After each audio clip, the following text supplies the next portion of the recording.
What is going on, everyone, and welcome back to the Sports Talk on Top podcast. We're here. You can find daily videos Monday through Friday covering all the four major sports leagues, whether that be NBA, MLB, NHL, or NFL, games, news, highlights, all that fun stuff. And in today's basketball NBA segment, of course, we have to talk about the Olympic Games that we previewed yesterday.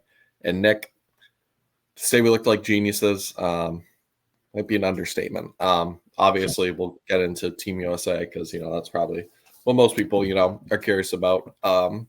But I would say start off the day, we knew that what was the two teams? Germany advanced over Greece in a comeback win. So Germany was going to play the winner of France versus Canada. And Nick, obviously, the Canadian team was known as like the USA's biggest threat, just given all their talent. SGA, top 5 player in the world. You have guys like Nickeil Alexander-Walker off the bench, RJ Barrett, Dylan Brooks, Dwight Powell. You have all NBA players on that team. And Nick, they fell short. We talked about in a preview yesterday how we just thought, France, just given their abilities in the front court and if someone in the back court could step up, that they could win this game. And Evan Fournier did exactly that. He was knocking down huge threes for them. Wemby was a presence inside. And the fact of the matter is they did this with all without Rudy Gobert, who got finger surgery the day before. So was basically, I think, still played like a couple minutes in the first half, but that was pretty much it. So to say France pulled this, if you were telling me they pulled it off with basically out Rudy Gobert the whole game, I would have, said hell no. But, at the end of the day, they get it done. Just, some of the talent we talked about, how that front court, when Rudy and Wemby are playing together, it's one of the best. And if someone in that back court could step up like Fournier or Batum, because they really haven't. They did their job yesterday in France. They also had a couple other guys just be menaces to fill in for Rudy Gobert's spot, being aggressive. Really, everyone outside SGA, they basically said everyone outside of SGA and RJ Barrett, you'll have to beat us, and they just could not. And so that's why France is moving on in the semis in Paris. So, France pulls off the upset, Nick. I'll give you most of the credit, but I'm gonna say for like down the line purposes, I kind of hope France makes the finals now. I feel like France versus USA would be more entertaining than Canada US. For whatever reason, I just felt like if Canada and the US played each other, the USA would have just rolled. I don't know why. Like, call me crazy, say it's disrespectful. I just feel like the USA would have won by like 20. But the fact that they have Rudy and Wemby in that front court. If Rudy's healthy for Germany, I could see it. Yeah. But if Rudy's not going to play or he's going to do I'm surprised the coach even played him at all yesterday, just because he was surgery the day before. But at the end of the day, when they're fully healthy, yeah, I do agree. Sorry, cut you off. Yeah, I just think it's a way tougher matchup for the U.S. They don't really have anybody that can kind of go with those guys because they're both defensive freaks. And if you have Embiid, I know Embiid had, I'm pretty sure his first pretty solid game yesterday. I knew it. Yeah, he was vibing out there. Yeah, so I mean, he finally realized that he should just start shooting and not flopping. But I don't know if he can keep up when you have Rudy Gobert and Wemby on you. So it would probably be up to Team USA's backcourt, LeBron and all those guys, which I trust. I was flipping through the game just because my sister also wanted to see the women's soccer versus Germany game. So we're just going back and forth. And, anytime I was on the France-Canada game, you could just see Wemby getting block after block, just stuffing Dylan Brooks at the rim. Just unreal stuff. So, yeah, I do think that's why it could pose a big threat to a guy like Embiid, who's, not had the best Olympics, but, has, I think, come into his own these last couple of games. So, overall, that'd be such a fun matchup. And, we'll be here, obviously, to preview France versus Germany, but that's going to be a dogfight. They were in the same group stage. Germany obviously won by 15. But if France can get a real replication of what Fournier did, or someone like Batum even makes some more shots, that'd be nice. But, with that being said, shout out to France for upsetting Canada. That was upset pick we both called yesterday. So, we'll take that whenever we're right. And then also, before we move into Team USA, I want to give a quick shout out to Serbia, who will be the USA's opponent in the quarterfinals. They did come back, Nick, against Australia when we were doing the podcast. Australia, for most of the first half, held like a double-digit lead, but then Serbia just came back, led by Nikola Jokic, Bogdan Bogdanovic, and they're able to come back from behind and win it in overtime. And yeah, Australia has some NBA players, but obviously when you have the best player in the world in Nikola Jokic, you think they're probably going to win. So Serbia is moving on to face the United States in what was a close, fun game that went to overtime. So bonus basketball in the Olympics, but Serbia gets it done. Yeah, it's going to be – I think what was the final score of the last matchup they had with Serbia? I can't remember. I think we won by like 15 points, 20. I feel like it's going to be a lot closer now that, you're playing or going home. So I feel like – I don't know, though. The United States, I mean, the way they played win or go home yesterday, it was a lot more that's true. Well, but I mean, Brazil doesn't have Jokic. That's the only reason I say that. But yeah, I mean, that will kind of just lead us right into what Team USA did yesterday. Overall, Nick, we had to talk about how the USA players had to go cold, and for Brazil to have an historic night from three for this upset to happen, and it didn't happen. I think the opposite happened. Everybody got hot.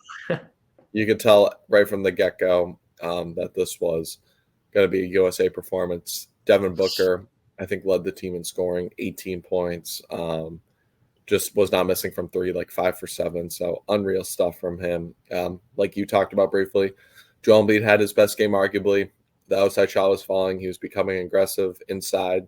Did the little Anthony Edwards hip thrust after an and one. So he was feeling himself. And overall, just kind of a domination game.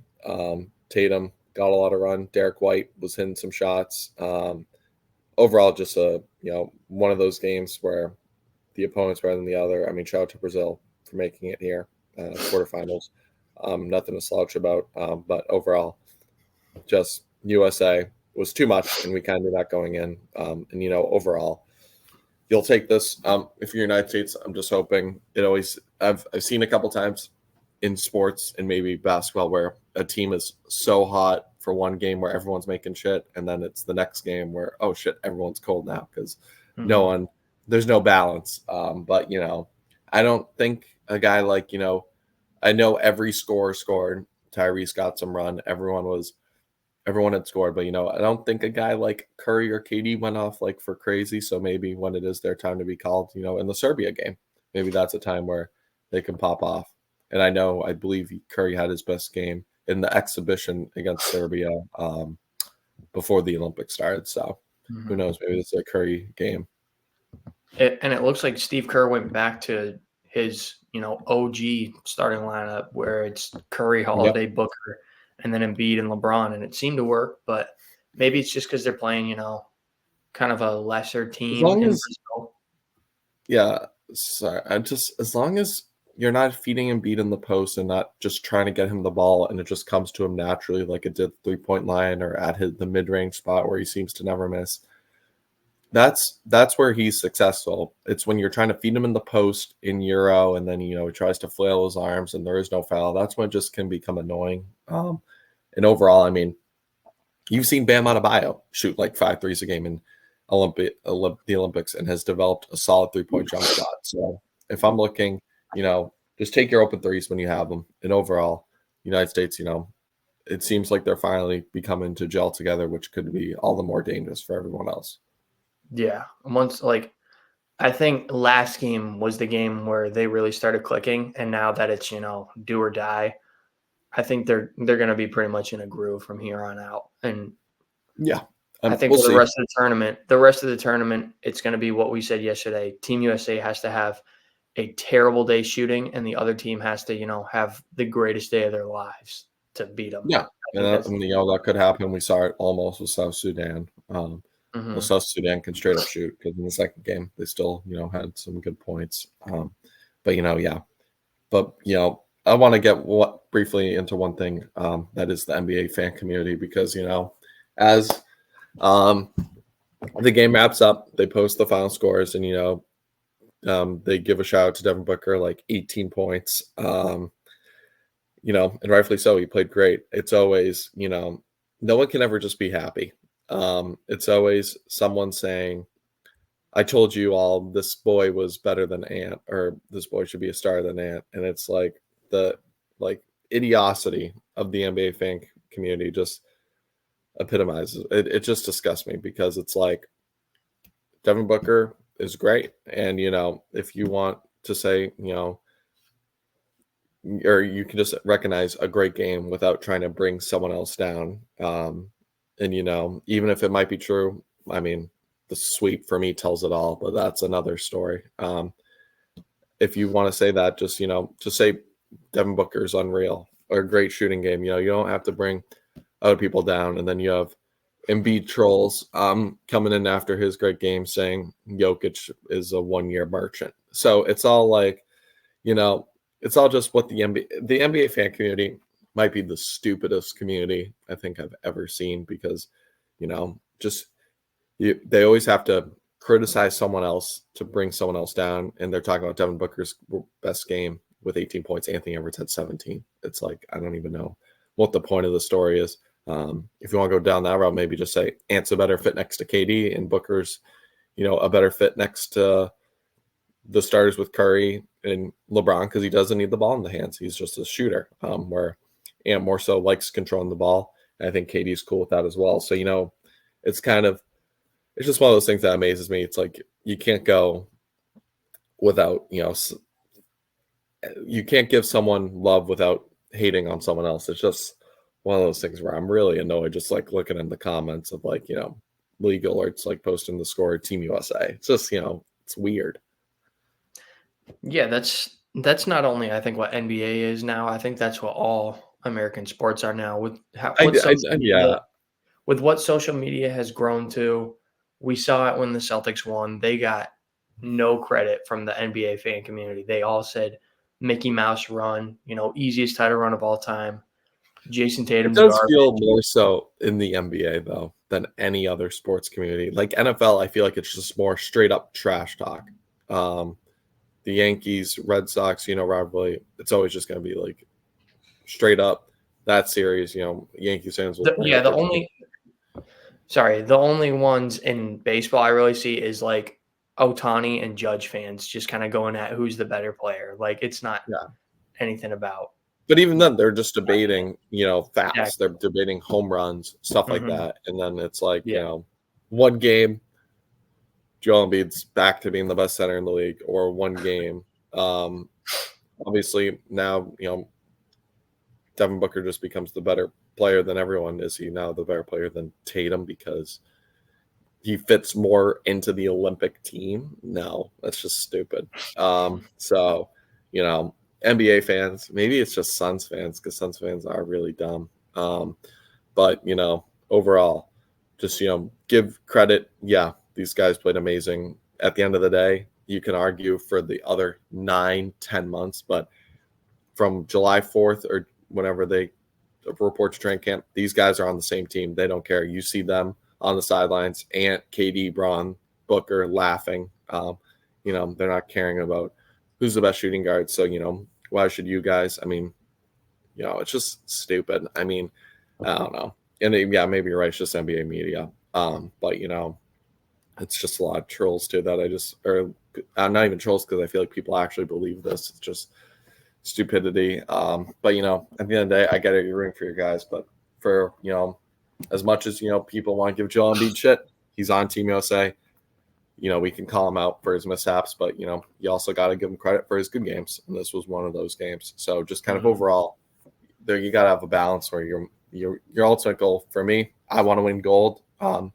Not just because I support, Anthony Edwards or KD, just because I want the team to win gold. And same for you. You obviously want to see your Celtics players win gold and just the team to do well and win. So it's, it's stupidity. Yeah, I agree. I blame social media. Yeah, maybe it is social media. good old days, fist fight, work it out like men in the streets. But it's a different war now, keyboard warriors. So, with that being said, overall though, great dub for the USA. We'll get into their preview against Serbia coming up. I believe that game will be on, I believe it's tomorrow, actually, Thursday, and then probably the gold medal games Saturday. So it should be fun. We're excited. We're approaching the home stretch. I mean, feels like we were just talking about the preview. Now we're in the semifinals where they'll have a maximum of 2 games left. I think regardless if they lose, because they'd be playing for bronze, but, that definitely would not be the USA's expectation. So, with that being said, as always, make sure to like, subscribe, and let us know your biggest takeaways from the quarterfinals. Is, Germany the biggest threat to the United States? Is Canada, did you see that upset coming? And is the United States ready to gel? And are they just going to dominate the rest of the way? We're always curious to get your guys' thoughts. Make sure to like, subscribe if you enjoy this kind of content, and we'll catch you next one. Peace.